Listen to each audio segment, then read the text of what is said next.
अस्सलाम वालेकुम व्यूअर्स, क्या हाल है। उम्मीद है सब ठीक होंगे इंशाल्लाह ताला। तो आज मैं आपके लिए चिल्ली गार्लिक सॉस बनाने जा रही हूँ। चटनी, इसको चटनी कहते हैं। ये बहुत मज़े की होगी और ये जो आप सादा पुलाव बनाएंगे उसके साथ लेंगे, साथ दही का रायता होगा तो बहुत मज़ा होगा आपको। तो इसमें शामिल करेंगे हम सबसे पहले ये आधी प्याली कुछ गोल मिर्च है, उसके साथ ये तकरीबन 5 से 7 जुए हैं लहसुन के।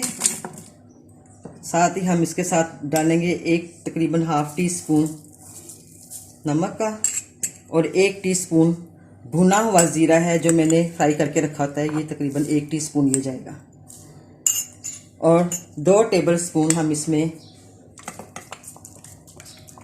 सिरके के डालेंगे, वाइट सिरका। तो अब हम इसको बनाते हैं। बहुत आसान है, बहुत इजी और बहुत मज़े की होगी।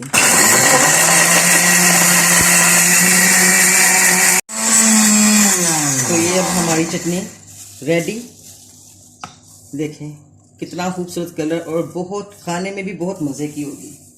तो अब हम इसको प्याली में निकालेंगे। ये देखें अब हमारी चटनी कितनी जल्दी से तैयार हो गई है। इतनी जल्दी में तो नूडल्स तैयार नहीं होते। तो अब आपने इसको थोड़ा सा लेना है, पुलाव के साथ लें, सालन के साथ लें, कोई भी दाल आपने पकाई है उसके साथ लें, लेकिन ये आपने बहुत कम सी लेनी है क्योंकि ये बहुत मिर्ची है इसमें। तो आपको ये बहुत टेस्टी है और बहुत मज़े की है। जब आप खाएंगे तो फिर आपने मुझे कमेंट्स में बताना है और मेरे चैनल को आपने लाइक और शेयर करें और सब्सक्राइब भी करें जो नए देखने वाले लोग हैं। ओके, थैंक यू, अल्लाह हाफिज़।